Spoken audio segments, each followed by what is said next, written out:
오늘 성경 말씀은 사무엘상 18장 10절부터 16절의 말씀입니다. 사무엘상 18장 10절부터 16절에 있는 말씀,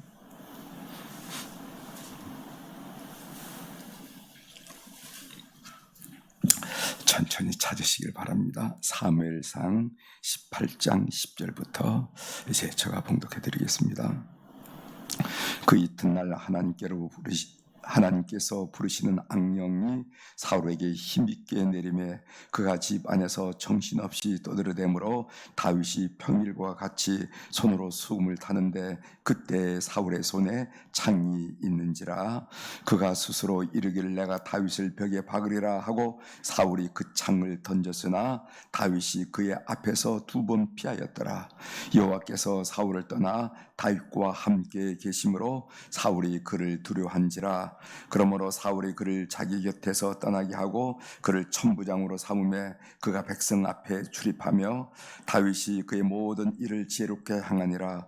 여호와께서 그와 함께 계시니라. 사울은 다윗이 크게 지혜롭게 행함을 보고 그를 두려워하였으나 온 이스라엘과 유다는 다윗을 사랑하였으니 그가 자기들 앞에 출입하기 때문이었더라. 아멘. 16절까지 같이 읽었습니다.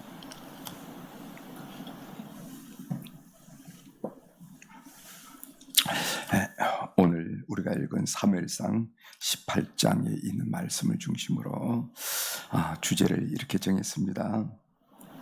다윗은 사울을 향하여 창을 던지지 않았다. 사울이 다윗을 향해서 창을 던졌잖아요. 그런데 이제 보통 사람 같으면 벽에 박힌 창을 뽑아서 던졌을 텐데 다윗은 사울을 향하여 창을 던지지 않았다. 이런 주제로 같이 묵상한 내용을 함께 나누어 보도록 하겠습니다. 이제 오늘 본문 이후의 말씀은 다윗이 왕이 되기 위하여 훈련받는 여러 사건들을 기록해 놓았어요. 다윗은 사무엘을 통하여 기름 부음을 받았을 때 여러분 기억하시죠? 아버지 이새의 집에서 사무엘이 와서 이렇게 기름을 부는데 그때 나이가 몇 살이 나면은 15살 정도 됐어요. 15살. 그러면은 다윗이 왕으로 등극할 때 나이가 몇이었는가? 30살. 그러니까 적어도 다윗이 15년 동안 훈련을 받았습니다. 그러니까 기름 받아 왕으로 택정합을 입은 이후로 적어도 15년 동안 이런 경험 저런 경험 이런 사건 저런 사건 맞아가면서 겪어가면서 하나님으로부터 훈련을 받았지요. 하나님께 쓰임 받으려면 반드시 훈련이 있어야 됩니다. 여러분 성경에 보시면은요, 훈련 없이 쓰임 받은 예는 없어요. 훈련 없이 쓰임 받은 예는 없습니다. 반드시 훈련을 받았다는 것이죠. 오늘 본문 내용은 악령에 사로잡힌 사울 왕이 다윗에 대한 시기심과 질투심이 불리듯 일어나서 수금을 타는 다윗을 향해서 창을 던진 사건입니다. 여러분 왜 사울이 그 시기심과 질투심이 불듯 일어나는 거 우리 어제 배웠죠? 그러니까 연도에 늘어선 그 이스라엘의 여인들이 뭐 노래를 하고 있는데 그 노래 가사의 내용이 뭐냐면은 사울이 죽인 자는 천천히요 다윗이 죽인 자는 만만히로다. 이 노래 가사 소리가 그냥 귀에 확성기를 댄 듯이 들리기 때문에 그렇다면은 다윗이 노리는 것은 무엇밖에 더 있겠느냐 해서 시기심이 불릴 듯 일어났다는 겁니다. 11절 읽어보겠습니다. 11절 그가 스스로 이르기를 내가 다윗을 벽에 박으리라 하고 사울이 그 창을 던졌으나 다윗이 그의 앞에서 2번 피하였더라. 이럴 경우 보통 사람들은 어떻게 반응을 하냐면은 상대방을 향하여 창을 던지게 되죠. 창을 어떻게 던지는가? 말로도 창을 던지고, 또 행동으로도 창을 던지고, 또 마음으로도 창을 던지고. 네가 나한테 이렇게 했어? 네가 나한테 이렇게 공격해와? 그래서 마음으로도 말로도 행동으로도 이렇게 창을 던지는 것을 우리가 보게 됩니다. 그렇다면 이때 다윗은 어떻게 반응했는가? 다윗은 벽에 박힌 창을 뽑아서 사울에게 던지지 않았어요. 던지지 않았습니다. 오늘 주제, 다윗은 사울을 향하여 창을 던지지 않았다. 창을 던지지 않았죠? 만일, 여러분 한번 상상해 보시길 바랍니다. 만일이라는 단어를 붙여서 만일 다윗이 창을 뽑아 사울에게 던졌다면은 어떤 평가를 받게 되었을까? 다윗이 어떤 평가를 받았을까? 아마 다윗은 용맹스러운 사람이라고 소문이 났을지도 모릅니다. 다윗 그 젊은 사람인데 만만히 볼 사람이 아니야? 그래서 다시는 다윗에게 아무도 창을 던지지 못했을 수도 있다는 거예요. 또 이런 생각도 해봅니다. 아마 다윗은 정의로운 사람이라고 평가를 받았을지도 몰라요. 다윗은 젊었지만은 불의를 못 봐. 불의한 사울을 응징해서 다윗은 불의에 담대하게 정할 줄 아는 사람이야. 아마 그런 소문도 날만하지 않겠습니까? 그러나 또 다른 결과를 우리가 예상해야 됩니다. 만일 그가 벽에 박힌 창을 뽑아서 던졌다고 그러면은 한 20년쯤 지나면 다윗은 미쳐 있었거나 또 다윗은 또 다른 사울왕으로 변해 있었을 것입니다. 여러분, 우리가 지금 사울왕 아주 나쁜 사람으로 지금 인식하고 있는데, 그리고 설명하고 있는데, 여러분 이 사울이 처음에 사무엘로부터 왕으로 피택을 받을 때 얼마나 겸손했는지 몰라요. 사람 외모도 출중한 사람이, 다른 사람보다 키가 한 뼘은 더 클 정도로 출중한 사람이 하는 고백을 보면은 나는 베냐민 지파 사람이고 베냐민 지파 사람 중에서도 가장 연약한 부족입니다. 내가 어떻게 왕이 되겠습니까? 그런 소리 하지도 마십시오. 이렇게 나갔다 이 말이죠. 그런데 사울이 이렇게 변하잖아요. 그 위치에, 그 직위에 따라 살다 보니까 그 여인들이 다윗이 죽인 사람은 만만이요 사울이 죽인 사람이 천천히요, 그 말이 자기 귀에 들릴 때 그가 달라지는 것을 우리가 보게 된다는 것입니다. 그래서 오늘 이 다윗이 벽에 박힌 창을 뽑아서 사울에게 던졌다면은 아마 이 사울의 길을 따르지 않았을까? 한 20년쯤 미쳐 있었거나 아니면은 다윗은 또 다른 사울 왕으로 변모되어 있을 거라는 겁니다. 다윗은 벽에 박힌 창을 뽑아 사울에게 던지지 않았습니다. 그러면 다윗은 어떻게 반응했습니까? 오늘 쭉 나오죠. 첫 번째로 다윗은 못 본 척했다는 거, 못 들은 척했다는 겁니다. 못 본 척했다는 겁니다. 두 번째로 다윗은 피하였다는 겁니다. 세 번째로는 다윗은 되돌려 창을 던지지 않았다는 겁니다. 그리고 네 번째로 다윗은 아무 일도 일어나지 않은 것처럼 행동했다는 겁니다. 이게 궁중 안에서 일어난 사건이 아니겠어요? 이 사람 붙들고 저 사람 붙들고 대책을 강구하고 이러지 않았어요. 아무런 일도 일어나지 않은 것처럼 그렇다. 그래서 그런 일이 일어났는지 일어나지 않았는지 다른 사람은 전혀 눈치도 채지 못했다는 것입니다. 우리가 만일 이런 경험을 한다고 그런다면은, 이런 경우를 만난다면 문자 보내고, 누구한테 문자 보내냐면 가장 친한 사람, 나를 잘 이해해 줄 사람한테 문자 보내고, 또 전화하고, 나를 가장 이해하고 이제까지 허심탄회하게 내 속 얘기를 했던 사람에게 전화하고, 또 나를 가장 잘 이해해 줄 사람이나 스승에게 이메일 보내고, 이렇게 하면서 따지고 항의하고 변명하고 하소연하고 이러지 않았다는 거예요. 우리 성도들 특별히 주의할 것은 속해 중보 기도 시간에 기도 제목으로 내놓으면서 내가 누구한테 이렇게 힘들다고, 내가 누구 때문에 이렇게 힘들다고, 이거 중보 기도 시간이니까 하는 얘기지만 하면서 전제를 붙어가면서 내가 누구 때문에 너무 힘들다고 이렇게 하지 않았다는 거예요. 이렇게 하지 않았다는 거예요. 오히려 다윗은 반대 정신을 가졌습니다. 여러분, 반대 정신이라는 얘기 좀 들어보셨어요? 이 선교 단체에서는 반대 정신이라는 얘기를 많이 합니다. 반대 정신으로 해. 반대 정신을 해야지 하고 이 반대 정신이라는 얘기를 많이 듣는데, 예를 들어서 교만한 사람 앞에서는 사람에게는 오히려 겸손히 대해주고, 욕심이 많은 사람에게는 오히려 줌으로 대해주고, 그리고 자기 주장이 강한 사람은 오히려 그 주장을 받아들인 것으로 대해주고, 자기를 향하여 욕한 사람은 오히려 칭찬함으로 대해주고, 자기를 미워한 사람은 오히려 사랑함으로 대해주는 것. 이 반대로 처신하고 반대로 대우하고 반대로 행동하는 것을 보고 반대 정신이다. 이거 훈련합니다. 선교단체에서. 왜냐하면 선교단체는 같이 팀워크로 맞춰서 일을 해야 되거든요. 그런데 이 팀워크 맞추기 사람이 어려워요. 여러분, 속해 어렵듯이 어렵습니다. 또 선교사들은 개성이 강합니다. 그래가지고 이걸 묶어내기가 어려워요. 그때 한 얘기가 반대 정신. 이 반대 정신을 가지려면요, 자아가 깨어져야 됩니다. 자아가 깨어져요. 이 자아의 깨어짐, 이것이 바로 하나님께 쓰임받는 사람들이 겪고 반드시 받아야 할 훈련이라는 겁니다. 훈련.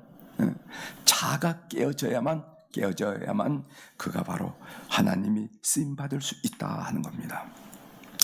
이 자아가 깨어짐으로 드러나는 성품 중에 가장 중요한 성품이 뭐냐면 온유함이 드러나요. 온유함. 여러분, 온유하다는 거 아시죠? 온유함. 온유하다는 것을 문자 그대로 들소, 야생마 같은 것을 힘은 엄청나게 세지만은요, 그걸 잘 컨트롤해서 유용하게 쓰는 것. 그런 유용한 상태로 변화시키는 걸 보고 온유하다는 겁니다. 또 어떤 분이 이렇게 설명하는 걸 봤어요. 온유함이란 게 무엇인가? 자기 자신에 대해서는 죽을 줄 알고 하나님 진리에 대해서는 살아날 줄 아는 삶의 태도, 이것이 온유다, 이렇게 설명하는데 아주 타당성 있는 설명이라 이렇게 생각합니다. 모세를 예를 한번 들어보겠어요. 지도자 모세를 예를 한번 들어보겠습니다. 온유함이 어떻게 나타나는가 하고, 민수기 12장 3절을 보면 이 사람 모세는 온유함이 지면의 모든 사람보다 더하니라. 이 땅에 수많은 사람인데 온유함으로 따지면은 모세만한 사람이 없다는 겁니다. 모세 온유했다는 거예요. 이 모세의 온유함이 언제 드러나냐면은 누나 미리암과 형님 아론이 모세를 비방할 때 나타났어요. 그래서 민수기 12장 1절, 오늘 조금 전에 모세의 이 온유함이 지면의 모든 사람보다 더하다가 하는 말이 민수기 12장 3절에 있으면 그 앞절에 민수기 12장 1절에 보면은 모세가 구스 여자를 취하였더니 그 구스 여자를 취하였으므로 미리암과 아론이 모세를 비방하니라. 이 비방에 대한 반응, 이 비방에 대해서 모세가 취한 태도가 온유하더라, 이런 얘기예요. 여러분, 비방이란 말이 무슨 말입니까? 비방은 모세에게 직접 이야기한 것은 당신이 지도자로 그럴 수가 있습니까? 하고 직접 이야기한 것은 비방이라고 하지 않아요. 그렇죠? 무엇을 비방이라고 이야기하냐면은 모세에 대해서 다른 사람에게 말하는 것을 보고 비방이라고 그런다는 겁니다. 비방. 이 비방을 듣고, 여러분, 비방 말은 이상하게 본인의 귀에 잘 들리죠? 네? 사람들은 본인 몰래 얘기하는 것 같지만 그 비방은 이상하게 본인에게 귀에 잘 들려요. 여러분도 경험하셨죠? 경험하셨어요. 이때 모세의 반응이 뭐냐면은, 모세의 반응은 땅에 엎드렸다, 이런 얘기예요. 즉 하나님께 기도했다는 겁니다. 그런 비방의 이야기가 공동체 안에서 이렇게 줄래 자기 귀에 들릴 때, 출애굽에서 모세의 행동 중에 제일 많이 나타난 행동이 뭐냐면 땅에 엎드렸다는 겁니다. 이런 사람이 반응하고, 저런 사람이 배고프다고 반응하고, 또 목마르다고 반응하고, 뭐 이렇게 너만 잘났느냐 반응하고, 이런저런 있을 때 모세가 했던 것은 뭐냐면 땅에 엎드렸다. 여러분 출애굽기서를 한번 보시면서 이런 관점에서 한번 모세의 그 행동을 쭉 보세요. 배고프다고 반응할 때, 목마르다고 반응할 때, 고기 먹고 싶다고 반응할 때, 너만 대장이냐고 반응할 때, 그때 모세가 취한 행동이 뭐냐면 땅에 푹 엎드렸다는 거예요. 땅에 엎드렸다 하는 말은 하나님께 기도했다는 말씀이죠. 기도했다는 거예요. 이것이 모세의 특징입니다. 같이 맞상대하지 않았어요. 모세는 사람들이 비교할 때 죽을 줄 아는 사람이에요. 자기가 죽을 줄 아는 사람이었습니다. 반면 시내산 아래에서 이스라엘 백성들이 금송아지를 만들어 놓고 섬기고 춤을 추고 제사를 드리고 섬길 때 모세는 분노했습니다. 그 말씀이 출애굽기 32장 19절 있는데 제가 여러분들에게 인용해 드리겠습니다. 진에 가까이 이르러 그 송아지와 그 춤추는 것들을 보고 크게 노하여 손에서 그 판들을 산 아래 던져 깨뜨리니라. 노했다고 표현하고 있어요. 모세는 하나님에 대하여 그리고 진리에 대하여 살아날 줄 아는 사람이다. 이것을 보고 온유다. 모세를 봅니다. 다시 모세가 어떻게 온유했느냐? 모세는 자기가 비방을 받고 자기에게 도전하고 자기에 대한 얘기가 나오고 이럴 때는 그는 죽을 줄 알았어요. 그러나 하나님 진리에 대해서 얘기할 때는 그는 살아서 의분 분노할 수도 있다는 겁니다. 이것을 온유하고 이런 태도를 가진 이 모세를 향해서 성경은 뭐라고 평가하냐면은 온유함이 이 지면의 모든 사람보다 낫다, 더하다 이렇게 표현했다는 것입니다. 하나님께 쓰임받는 사람은 반드시 깨어짐, 반대정신, 온유함의 감옥을 통과해야 됩니다. 통과해야 돼요. F학점 맞아가 떨어지면 안 돼요. 그럼 자꾸 기간이 늘어져. 기간이. 이게 온유함이 돼야, 이게 통과돼야 또 다른 차원의 훈련이 있어가지고 하는 사람으로 세워지는데 이게 자꾸만 F학점 맞으면 여러분 그 다음 학기에 또 등록해야 되잖아요.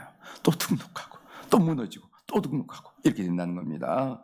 이 감옥을 통과하지 못한 사람이 하나님께 쓰임받는 예는 저는 성경에서도 보지 못하고 주변에서도 보지 못했습니다. 저는 이 본문을 묵상하면서 오늘은 짧은 본문이잖아요, 그죠?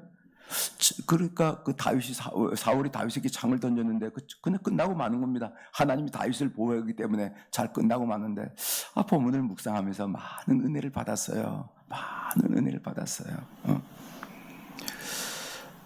나이가 60이 넘고 목회를 40년 동안 40년 이상을 했어도 아직 온전히 자가 깨어지지 않음을 발견하게 됐습니다. 그 증거로 저는 어느 모임에 가면은요, 나를 알아주기를 바라고 스스로 존재감을 느끼게 되기를 바라고, 그렇지 못하면 그 다음부터 그 모임에 가기 싫어지더라고요. 제가 느낀 거예요. 제가 이게 뭐 처음 한 30살, 40살 됐다고 그러면은 뭐 의기양양해서 그렇다고 그러는데 60이 넘고 또 목회를 40년 이상을 한 이런 시니어인데도 불구하고 어느 모임에 갔을 때 아이고 목사님 오셨느냐고 자기 존재감이 느껴지지 않을 때는 그 모임을 가고 싶지 않더라고요. 내 내면에 일어난 이런 현상, 이 내 내면에 일어난 작은 바람, 이 이는 바람, 이것은 온전히 자가 깨어지지 못했다라는 그 증거가 아니겠냐 말이죠.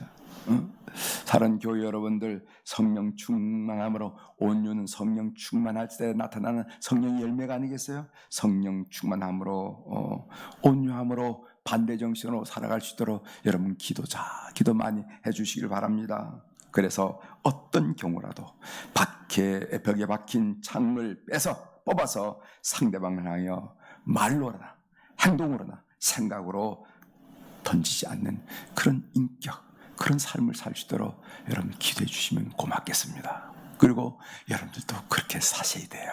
아셨죠? 그렇게 사시길 바랍니다. 나를 향해서 창을 받았으면은 창을 자꾸 제가 반복해서 얘기하잖아요. 무슨 물질적인 창을 들고 던졌다는 게 아니라, 볼펜이라도 던졌다는 게 아니라 말로 창을 던지고 또 행동으로 창을 던지고 그랬을 때 여러분 말로나 행동으로 하지 않고 하나님이 여러분들에게 기회하는 또 다른 단계의 시험을 잘 통과해서 하나님이 쓰는 사람으로 세워지는 오늘 하루가 되기를 주의 이름으로 부탁을 드립니다. 기도하시겠습니다.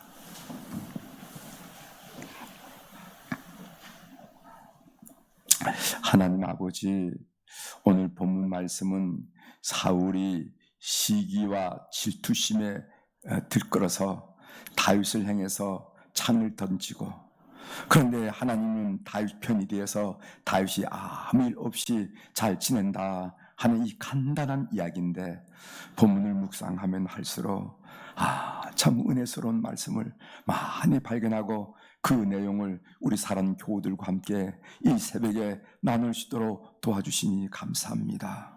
우리가 인생을 살다 보면은 여러 사람으로부터 창에 던짐을 많이 받습니다.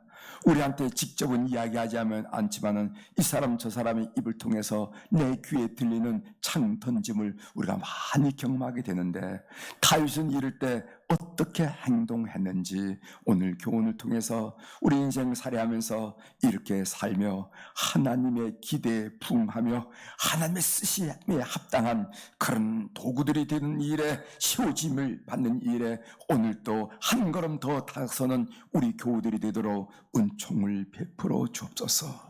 하나님, 오늘 또 우리 사랑 교우들이 1,000번째 헌금, 여러 종류의 감사헌금으로 준 재단에 귀한 물질 올려드렸습니다.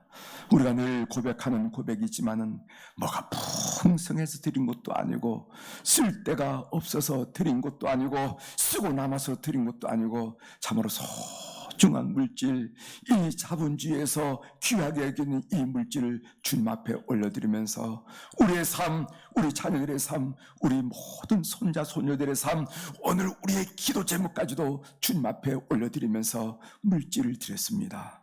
주님 꼭 기억하여 주시고 그 이름들, 그 사연들, 그 기도 제목들 통촉하여 주셔서 삶의 여정 가운데 주님의 간섭하심, 주님의 개입하심, 그 사랑, 그 지혜, 그 능력을 흠뻑 느끼는 물질 될 수 있도록 주께서 역사하여 주시옵소서. 하나님 아버지, 이제 3월부터 대신방이 시작되고 있습니다. 하나님, 이 대신방 주님 축복하여 주시옵소서.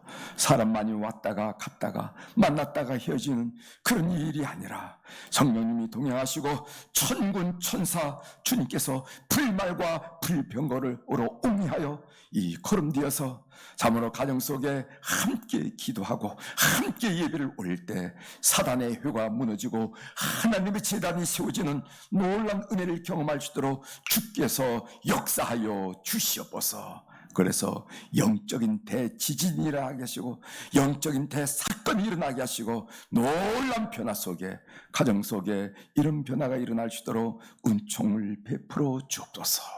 그래서 답답하던 마음에 시원함을 얻고 모든 장애물들이 파쇄되는 것을 경험하고 안타깝고 엎질고 설킨 일들이 형통하고 풀어지는 역사가 이번 대신방을 통해서 가정 우리 속도원들 가운데 일어나도록 은혜를 베풀어 주시옵소서.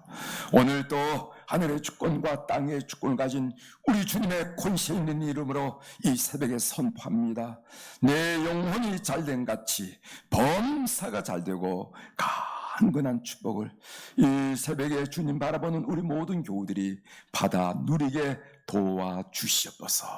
감사드리며 예수님의 이름으로 기도 올려옵나이다. 아멘.